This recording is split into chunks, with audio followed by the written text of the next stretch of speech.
Party మారిన ఎమ్మెల్యేలను target చేసింది బీఆర్ఎస్. ఓవైపు సుప్రీంకోర్టు లీగల్ గా ఫైట్ చేస్తూనే మరోవైపు పార్టీ మారిన ఎమ్మెల్యేల నియోజకవర్గాల్లో సెకండ్ స్థాయి క్యాడర్ ను పార్టీలో చేర్చుకుంటుంది. 10 సెగ్మెంట్లలో బైపోల్ ఖాయమని ప్రచారం చేస్తోంది గులాబీ పార్టీ.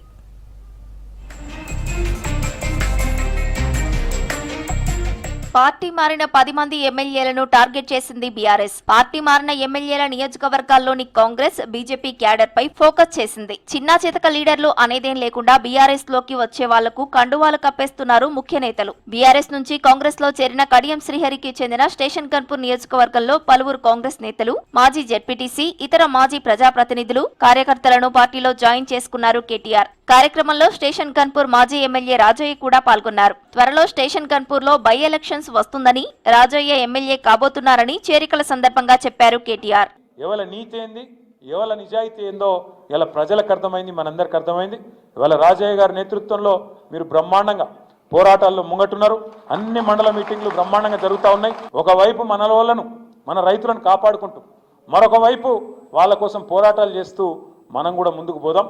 స్టేషన్ గన్పూర్ నియోజకవర్గంతో పాటు సిటీ శివార్లలోని చేవెళ్ల సెగ్మెంట్ పైన కూడా నజర్ పెట్టింది బీఆర్ఎస్. ఇక్కడి ఎమ్మెల్యే కాళయాదయ్య బీఆర్ఎస్ నుంచి గెలిచి కాంగ్రెస్ లో చేరారు. దీంతో ఈ నియోజకవర్గానికి చెందిన పలువురు కాంగ్రెస్ నేతలు బీఆర్ఎస్ లో చేరారు. అయితే ఆయన పార్టీ మారడంతో చేవెళ్లతో పాటు ఉమ్మడి రంగారెడ్డి జిల్లాలో మాజీ మంత్రి మహేశ్వరం ఎమ్మెల్యే సబితా ఇంద్రారెడ్డి, ఆమె కొడుకు కార్తిక్ పార్టీ కార్యక్రమాల్లో ఫుల్ యాక్టివ్ గా ఉంటున్నారు. ఇందులో భాగంగానే పలువురు కాంగ్రెస్, బీజేపీ నేతలను పార్టీలోకి ఆహ్వానిస్తున్నారు.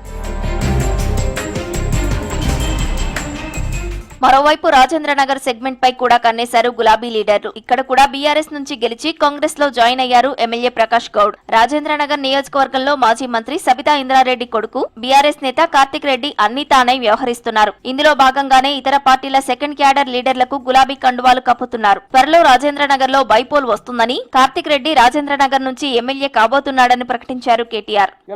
మనమే ఓడించుకొని మంది ముంగట దరఖాస్తులు పెట్టే దౌర్భాగ్యం మనకెందుకు?